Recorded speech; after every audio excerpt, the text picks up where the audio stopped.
ఎంతని పంట పొలాలు తీసుకుంటున్నారు అనే విషయం గురించి, అట్లాగే ఇక్కడ ఫ్లడ్ ప్లైన్స్ వీటిని ధ్వంసం అవుతాయి అనే విధంగా వాళ్ళు కోర్టుకు వెళ్ళినప్పుడు నేషనల్ గ్రీన్ ట్రిబ్యునల్ వారి అభ్యంతరాలను పరిశీలించి అక్కడ రాజధాని నిర్మాణానికి అంగీకారం తెలుపుతూ ఈ కండిషన్స్ పెట్టారు. ఆ కండిషన్స్ వలన ప్రభుత్వం ఆ విధంగా ముందుకు వెళ్ళాలని అనుకుంటా ఉంది. సంతోషమే. మేము బాధపడేది ఏంటంటే అసలు అత్యంత సారవంతమైనటువంటి ఆ జరీబు భూములు ఏవైతే ఉన్నాయో వాటిల్లో అరటి తోటలు, సపోటా తోటలు, నిమ్మ తోటలు, దానిమ్మ తోటలు, కూరగాయలు, ఎన్ని రకాల పంటలతో, దాదాపు 40-50 రకాల పంటలతో పచ్చగా నిరంతరం ఉన్నటువంటి ఆ భూముల్ని ఇవాళ కరతపు చెట్లతో, ఇంగ్లీష్ తమ చెట్లతో నిండి ఉన్నటువంటి పరిస్థితికి వచ్చేది కాదు. ఇవాళ బ్లూ గ్రీన్ అంటారు, అసలు ఉండవాటిని నాశనం చేశారు, అయిపోయింది అనుకోండి. ఇవాళ ఏం జరుగుతుంది?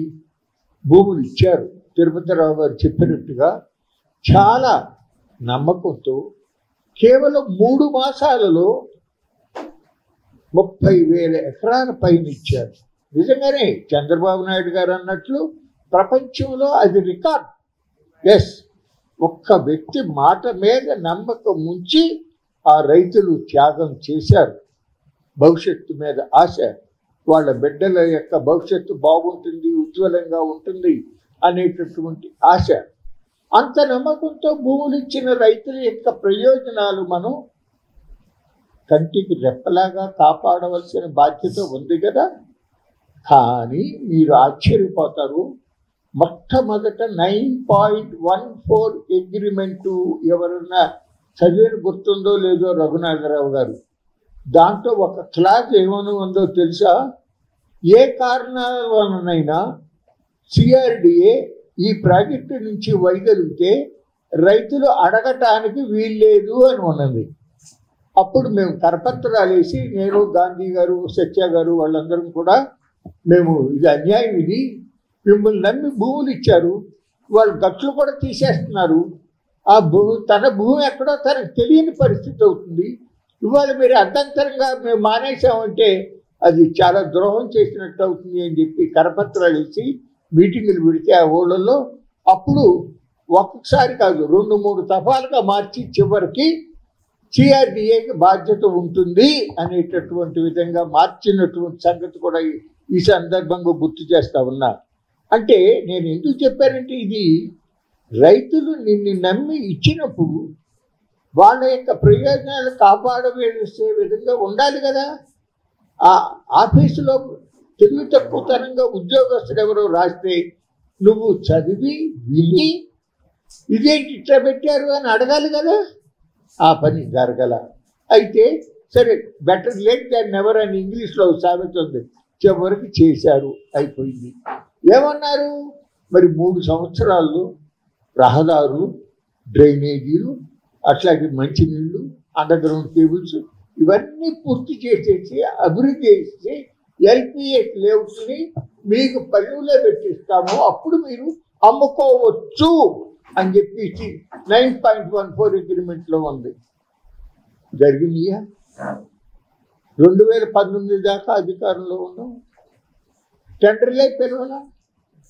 ఇప్పుడు ఆ తర్వాత సరే, ఆ మహానుభావుడు వచ్చి మొత్తం అమరావతిని ధ్వంసం చేయాలనుకున్నాడు, నానా ఇబ్బందులు పెట్టాడు, చాలా అక్రమ కేసులు పెట్టాడు. కౌలు ఇవ్వనందుకు సిఆర్డిఏ ఆఫీస్కి వెళ్ళి, ఏమయ్యా బాబు మీరు ఇంత ఆలస్యం అయిపోతుంది, మా కొండ పొలాలేమో ఇచ్చేసాము, మేము ఎట్ట గడవాలి అని చెప్పి అడుగుతానికి వెళ్తే వాళ్ళ మీద కేసులు పెడితే వారి కోసం అని చెప్పి ఆడవారితో సహా కూడా అందరూ తిరగాల్సి వచ్చింది.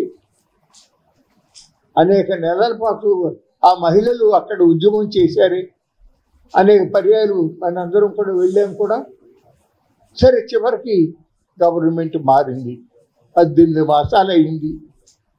18 మాసాలు అయితే ఆ అక్రమ కేసులు తీసేయటం కూడా చేయలేవా? మరి అదే జగన్మోహన్ రెడ్డి ఏమో తునిలో రైల్వే బోగీలు తగలబెడితే దాని మీద రైల్వే వాళ్ళు కేసు పెడితే మరి రాగానే టక్కుమని తీసేయించాడే. నువ్వు న్యాయమైనటువంటి విషయం గురించి, భూములు ఇచ్చిన రైతుల మీద పెట్టిన కేసుల గురించి ఎందుకు తీసేయలేదు అని అడుగుతా ఉన్నాం.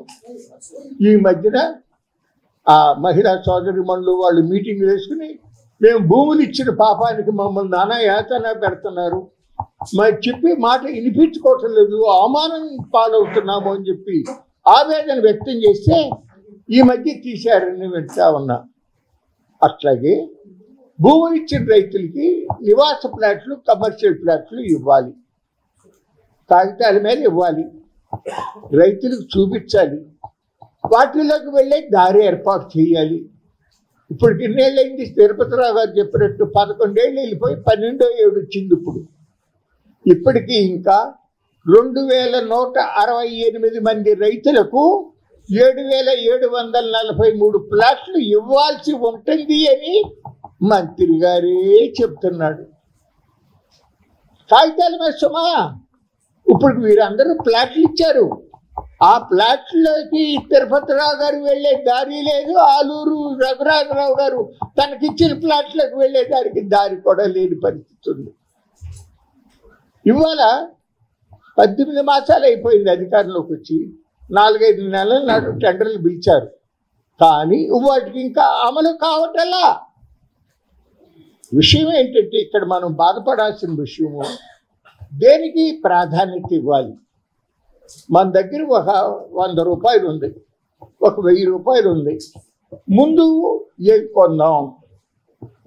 అత్యవసరంగా కావాల్సింది ముందు కొంటాం, పెద్దగా అవసరం లేని దాన్ని లాస్ట్లో కొంటాం, అంతే కదా. ఎంత చదువుకున్నవాడు కూడా చదువు లేని వాడు కూడా చేసే పని అది. కామన్ సెన్స్ ఆలోచించి చేసేటటువంటి విషయమే. అటువంటిది మరి అప్పుడే తను ఇచ్చినటువంటి వాగ్దానం అమలు చేయకపోగా, టెండర్లు పిలవకపోగా, అప్పటికే 100 అడుగుల లోతులో నుంచి పైప్ ఫౌండేషన్ వేసి G+7 అంతస్తులు కడటానికి వెలగపూడి దగ్గర సెక్రటేరియట్ భవనం కట్టి ఉండగా, మళ్ళీ ఐకానిక్ సెక్రటేరియట్ భవనాలు అనే పేరు మీదుగా పెద్ద పెద్ద పెద్ద గోతులు తీసేసి కాంక్రీట్ వేసిన పరిస్థితి. ఆ కాంక్రీట్ కూడా కొత్త టెక్నాలజీతో ఇన్ని గంటల్లో 50 గంటల్లోనే ఇదే చేసాం, 54 గంటల్లో ఇదే చేసామని చెప్పేటటువంటి విధానంగా జరిగిన విషయం కూడా నేను గుర్తుకు చేస్తా ఉన్నా. అట్లాగే అయిపోయింది, ఇప్పుడు జరగట్లా. పైపెచ్చి ఇప్పుడు మళ్ళీ 16,600 ఎకరాలు అమరావతి ల్యాండ్ పూలింగ్ 2 అన్నారు. ఈ 16,600 ఎకరాలు దేనికి కేటాయిస్తారో తెలుసా అండి? కేవలం Amaravati railway line, railway station